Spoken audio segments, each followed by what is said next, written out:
All right, welcome everyone. It's our work session. Meeting's recorded. Yes, new items for discussion, our Airbnb collection agreement, which we have in our packet here. Who drew this up? Butler County. Okay. We used that model and changed to fit Warren County, and then the solicitor has reviewed that and said everything was good to go. One of the issues we're going to have to look at with this, even if we have an agreement with Airbnb, is we're going to have a conversation with the treasurer about about coming up with some kind of process to audit the people that are paying. And I don't mean audit like in we need to look through their books or something like that, but there's been some concern of like, okay, we're going to trust Airbnb to report, who's legitimately running and drawing money up, that there should be some effort to just monitor it, at the very least on an annualized basis of, okay, we've got this check from Airbnb. Are these the legitimate number of Airbnbs that are being registered in the county? And do we feel generally like they're paying what they should? Now, in our county, it's going to be small enough that it's not going to be, you're probably not going to see huge, but who can say these are popping up all over the place? I mean, it's a bigger concern, I think, probably in larger counties. I don't know. But it just seemed like something that in order to be fair, we should monitor it, so that if some organizations are paying or seeing their money go through the system, that other ones are paying as well. The other thing is we should probably have a conversation about just the occupancy tax in general, as far as do we feel like this is being uniformly regulated? Do we feel like everybody that should be paying the occupancy tax is paying the occupancy tax? I don't know that we've had a chance to do that yet. Because really right now we rely on everybody self-reporting. Well, I think Dave Sherman works with Pam on that. I mean, Dave Yes. doesn't. I mean, Dave does, but I mean, it's not like he's going out and. I mean, is he providing you a list of people that he? I have a list. I have a report that everybody, as they come in. He has also supplied a couple of Airbnbs that I have contacted to give them the information that he's aware of, because I think the Airbnbs is a bigger issue than what you think it is in Warren County. Oh, I'm sure. I don't have any. But right idea now, what- there's no way we even have a number unless somebody says, hey, you need to contact so-and-so because they're, operating an Airbnb. Well, a couple of things I was just thinking about generally is having some kind of process for getting the Airbnb app and like going through it, and doing searches in the area, and then, But there's no way to do a search. I've tried to go in to Airbnb and reserve a place. You do not know where it is at, where it is located, until you put a credit card in. Which is why we need the agreement directly with Airbnb, because they'll know. Well, yeah, I'm not saying that we don't do the agreement. I'm just saying, like, What county did you say, Butler? But Okay.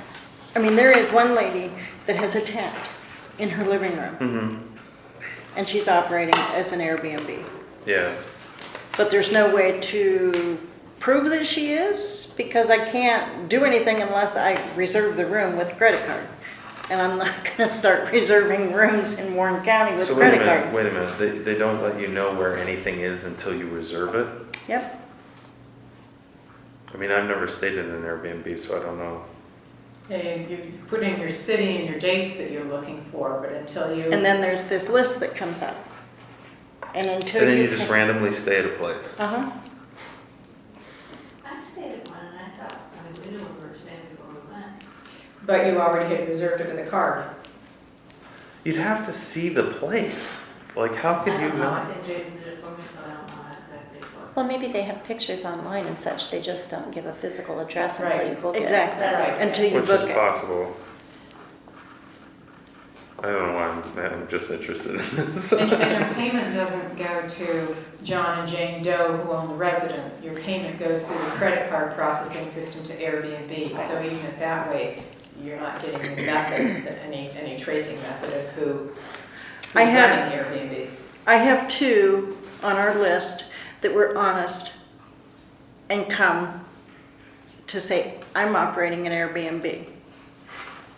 And they're actually paying the 3% out of their own pocket because they know it's not being charged to the person that's renting their room. But I know there are several others out there that, Very commendable. Well, there's No. some bed and breakfasts will do Airbnb as well, just to have another channel to market to people. and I do know that when the treasurer takes the money, that's where it stops. The chief clerk is the one that fights with them to make their payments and take them to the collections and do what needs to be done. Well, the chief clerk is part of it. The treasurer has a responsibility to collect taxes, to collect that, to go after it as well. I mean, that was part of the, when we increased the occupancy tax, I mean, that was written into the ordinance. I mean, you know, I guess my point is like, if we're gonna collect the tax, like, like, he needs to be a part of that solution as well. Like, and it should be, we should feel like it's comprehensive, I guess. All right, we can move on. I'll open the floor, whoever wants to discuss whatever they have to discuss. All right. Mr., I would like to say something. I did speak with Erin Wells at CCAP. She's a liaison, an outreach coordinator, I'm not quite sure what her title is, in regard to the situation with Chautauqua Lake. Mhm. And I have her business card. She said she would welcome your call. Okay, All right, thank you. You're Appreciate welcome. I'll get that for you after the meeting. that. Okay. Is that open call available to everybody? Or- You mean for you to discuss? Sure. Yes, I do have one issue. I'm just trying to get some more information about a process that occurred recently. It had to do with the state implementation plan for the sulfur dioxide air quality emissions here in Warren. This was conducted by DEP. There was a hearing about 2 weeks ago, I believe, where people could express their concerns or interests. This has to do with the fact that Warren County has one of the non-attainment areas for sulfur dioxide. It was identified back in 2010. And just to give you an idea of the significance of this in terms of public health, this is what DEP says in this report. Current scientific evidence links short-term exposures to SO2 ranging from 5 minutes to 24 hours with an array of adverse respiratory effects, including bronchoconstriction and increased asthma symptoms. And they go on to say that studies show a connection between short-term exposure and increased visits to emergency departments and hospital admissions for respiratory illnesses, particularly in at-risk populations, including children, the elderly, and asthmatics. So even a very brief exposure to high levels of sulfur dioxide can be harmful.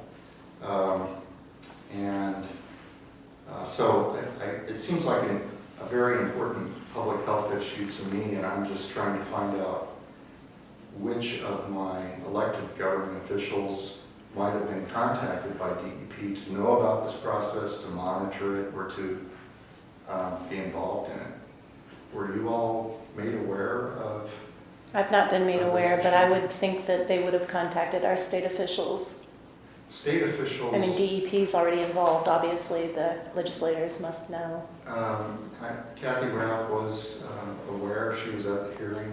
She was the only elected official there. She did not make a statement. And I was there to observe the process because I had only stumbled across it online because I frequent the DEP website, let me put it that way, and had come across it. Conewago Township was specifically mentioned as one of the areas that was impacted. Went to a township meeting and asked if they had been notified. They had not.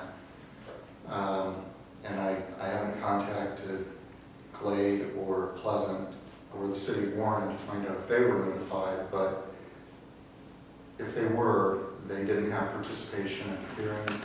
I was told at the hearing that the state implementation plan was negotiated by the refinery and by DEP in private closed-door session. And I asked if I could get access to any of those records, and I was told I could not. I may test that. I may test whether or not it's available through the right to know law. But they came up with, and I think it would be valuable. They published, by the way, 20 documents online. This is just one of them that need to be reviewed for this process. One of the documents, at least, is over 50 pages. It's one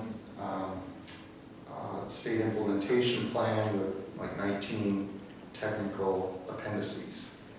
So most of which are filled with a lot of technical information that most of us would find difficult to understand or to digest in short order. But I would have hoped that they would have at least notified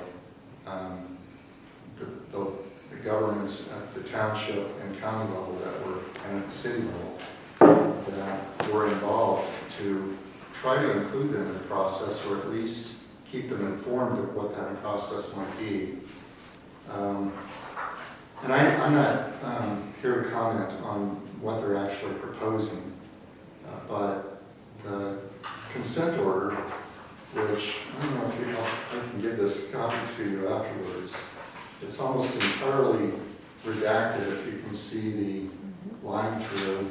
So I'm not sure what I'm supposed to be reading here, but they say that basically the consent order and agreement is upon mutual exchange, that it's for the parties desiring to avoid litigation is why they came up with this, which I appreciate the expense of litigation, but I'd also like to think that the law is being enforced, especially with regard to something as potentially harmful as sulfur dioxide in the air that we're all breathing.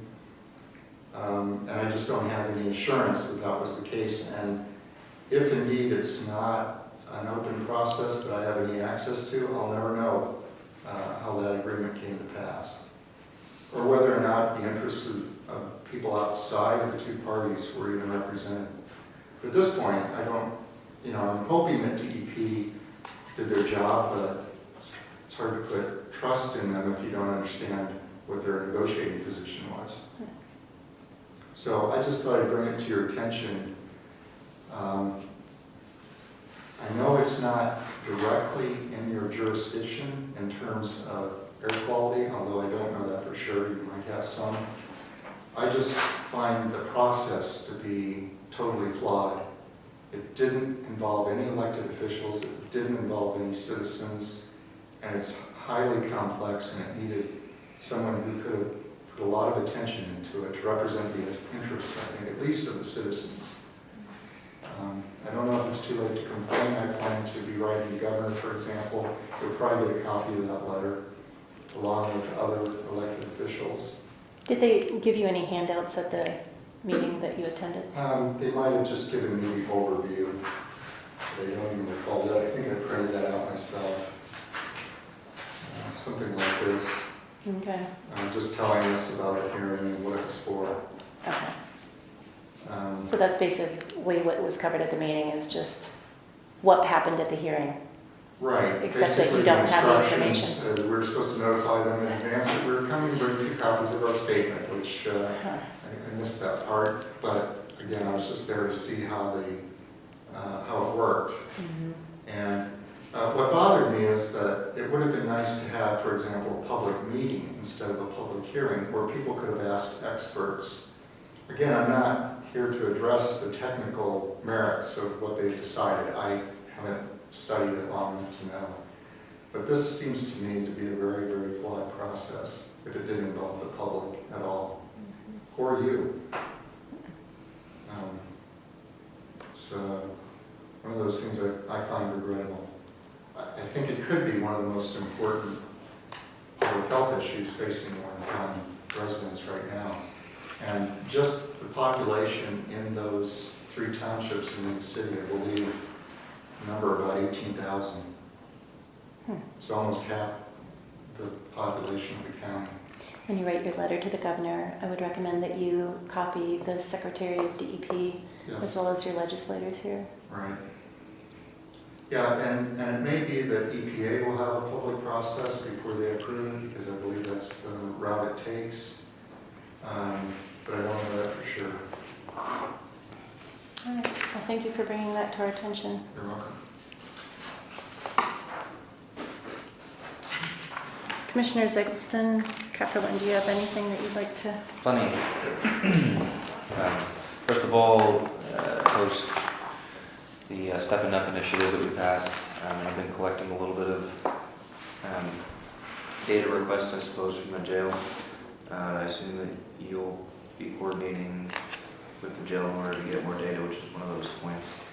So I've met with a couple department heads that deal with probation and jail, and I have a couple questions on that one, so I will send those on to you.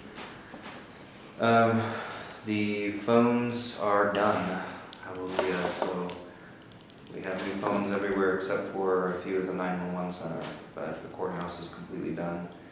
So at some point we may need to remind everybody, we'll run an analysis and find if people are still calling county departments not using the 4-digit dialing. But now that that's done, we're going to see the cost savings come in, which is, for the most part, everyone's budget was okay when it came to telephones, but this will make it even better. So that's good. And then there's a project that I'm exploring. It's not at the point where I would say that it's a go or anything like that, but I wanted to make you aware that I'm using some of planning and zoning's time to explore the option of doing another bike hike trail or extending the one that's existing.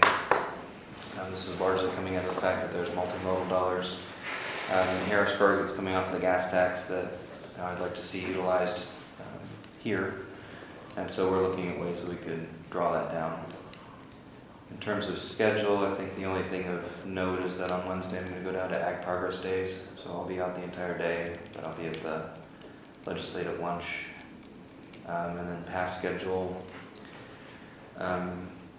Warren County had the honor of our resident Dave Clark, who's the president of Pennsylvania Great Crude Coalition, coming and speaking before CCAP's Natural Gas Task Force, which I sit on.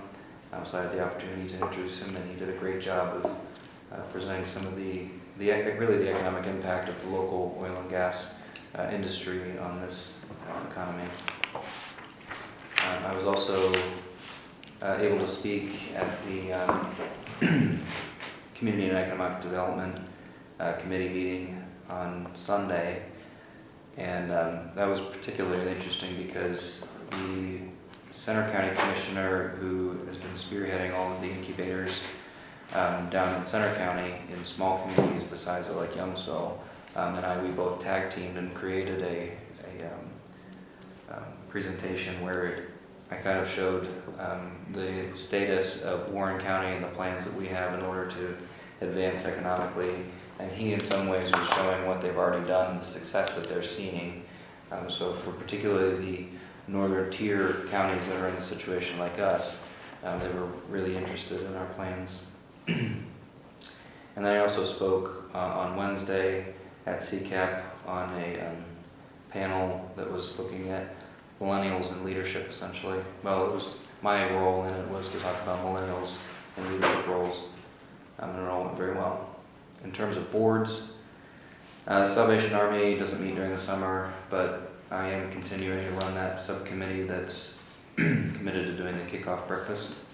Northwest Commission, we did meet last week or 2 weeks ago, I forget which, and several projects went through the Northwest Commission for the Appalachian Region Commission submissions, and those I can't recall all of them, but I know that Leadership Warren County was one that applied for money, and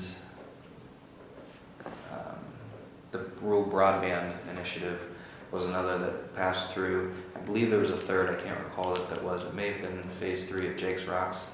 They also gave an update on Jake's Rocks, which we're seeing really, really good numbers in terms of mountain bikers coming into the county.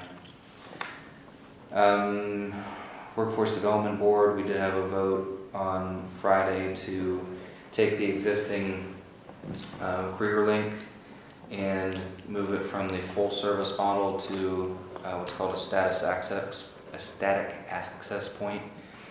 So they'll still be open, but we're getting the benefits of the mobile career link.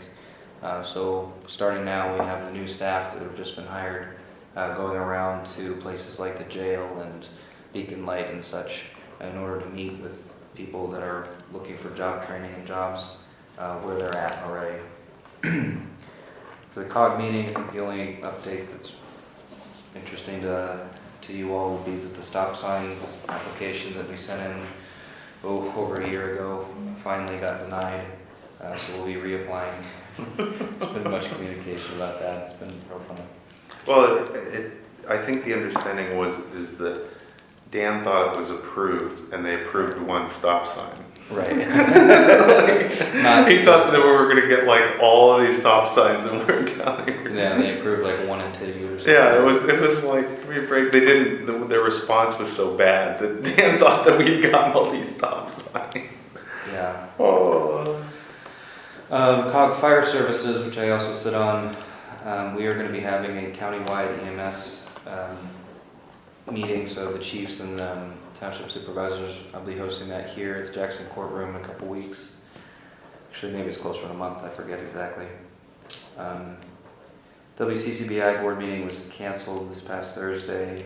LEPC, no update. EMS Council, we found out that they're actually not their own 501c3. They've kind of been operating under the county, so we are going to engage a local accountant to fill out the IRS 1023 form and get that passed through so that it's a 501c3 independent of the county. And that's it. I guess next week I'll come, like Jeff will, with our ideas that we picked up from CCAP. And I also went to the National Association of Counties meeting on my own dime a couple weeks ago and got some ideas from that. I don't know that I really picked up that much from the CCAP, to be honest. But I thought it was. I got more from this one than I have any of them. whoa. Yeah. Well, the sessions you went to must have been really good. The ones I went to didn't. Well, they were all really pertinent, like whether it was data or like, coordinating with municipal governments and some other things. It's really good. Maybe it was just the lake. I don't know. That's it for me. Jeff, do you have anything? I think I've done enough talking. Okay. Anyone else? We'll have more next week. And do you have anything further? Lori? All right. Okay, work session's over. See y'all next time.